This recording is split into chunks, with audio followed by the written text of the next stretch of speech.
Olá, bom dia, bem-vindos a todos, todas e todos. Passando para falar, gente, sobre o apartheid, né, que existe no Brasil. Que a gente acha que no Brasil não existe um apartheid, mas eu tô chegando no trabalho agora, peguei um buzu lotado e descobri, né, o apartheid brasileiro, tá certo? O apartheid que existe na África do Sul, um apartheid tomado pela decisão de pessoas pretas, né? Vamos separar das pessoas brancas e construir o nosso mundo, o nosso Black Money, a nossa Wakanda. E o apartheid que existiu nos Estados Unidos, a mesma coisa. Mas o apartheid que existiu no Brasil é um apartheid que foi tomada foi uma decisão tomada pela branquitude. A partir do processo do fim da escravidão de 1888, essas pessoas ficaram sem emprego, sem ter para onde ir. O apartheid foi natural. O branco disse: vai embora, eu não tenho nenhum compromisso com você, eu te escravizei 388 anos, tá na hora de você se virar. E aí eles foram para os guetos, para as favelas, tá certo? O campo de concentração, que são as favelas. E alguns outros grupos resolveu viver seu apartheid mesmo, vivendo nos quilombos, nos terreiros, como Ribeirinho, enfim, nas suas comunidades indígenas, para os indígenas, tá certo? Hoje eu estava num ônibus e que eu vi duas pessoas brancas dentro do ônibus. Um ônibus que cabe, acho que mais de 80 pessoas, cento e tantas pessoas lotado, e tinha duas pessoas brancas. Ontem eu estava no metrô e só tinha uma pessoa branca, né? E aí eu fico me perguntando, na Bahia, às vezes eu falo assim, porque a branquitude, etc. Eu esqueço que eu estou falando da Bahia. E na Bahia tem 80% de pessoas pretas e só 20% de pessoas brancas. Pode ser que em outros estados do Brasil a coisa seja um pouco diferente, porque eu realmente não conheço esses outros estados e eu penso a partir da Bahia, né? E achar como é que 20% da população branca pode dominar 80% da população negra, né?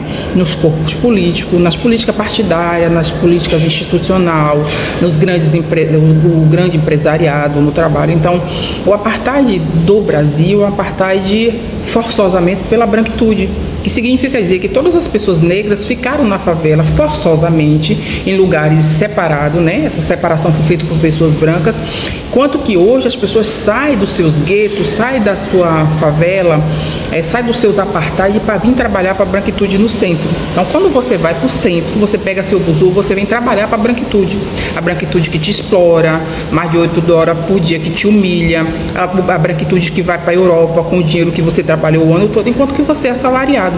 E aí, quando a gente tem esse mito da democracia racial no Brasil, que a gente fala que o Brasil não tem apartheid, tem sim.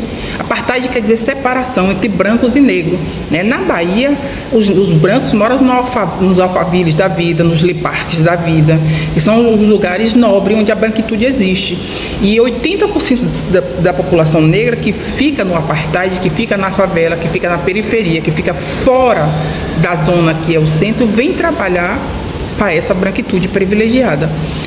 E eu vi isso claramente dentro do buzu ontem, claramente dentro do buzu outro, mas eu queria falar sobretudo sobre essa imagética negra, que é o nariz negroide, que é o fenótipo, que é a pele negra, né?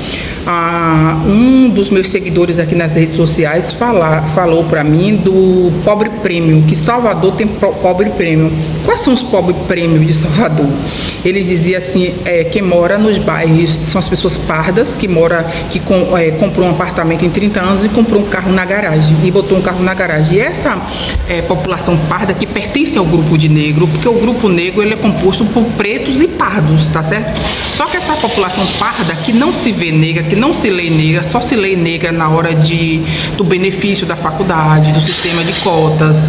Geralmente são a população parda que casam entre si, ou que consegue casar aí com uma pessoa branca, formar a sua família, aquilo que se chamava antigamente limpar a família, casar com um homem branco. Ele se muda, né, para aquela parte prêmio de Salvador, e aí ele começa a contratar as pessoas pretas mais retinta e humilhar também, né? Isso aí é um novo movimento que está tendo dentro da sociedade, né? Que são os pobres prêmio, que são as parditude, né? São os pardos, mas claro que não se lê, embora a sociedade os lê negro, eles não se lê negros, e eles se utilizam desse pouco de ascensão social que eles têm para diminuir outras pessoas pretas, né?